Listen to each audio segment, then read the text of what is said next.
Here now in the tracking center with Chief Meteorologist Bill Steffen, looking ahead to Sunday, Bill, and some wind headed our way. Yeah, boy, I tell you, we had about 6 weeks there where not much happened this winter, and now all of a sudden they come one after another. This is going to be a significant storm for us here during the day on Sunday.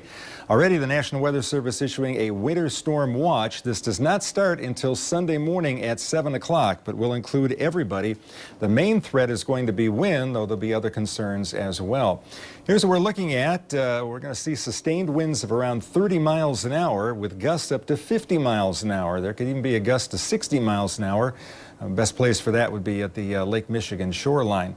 Falling temperatures, we may start out the day with temperatures in the 40s around daybreak, with readings falling into the 20s late in the day. That means everything is going to freeze and ice up. Snow showers, there may be enough snow to cause some drifting snow, especially north of Grand Rapids. Slick spots are going to be the rule. So here's the way it looks. Tomorrow looking pretty good out there, as you can see. Weekend, Saturday, we'll see some rain showers try and come in during the afternoon. High temperatures 42 late in the day, and then Sunday, a very windy day. That 46 will occur in the early morning with falling temperatures in the afternoon. We'll have more on that storm and a very chilly week coming up next week. That's straight ahead.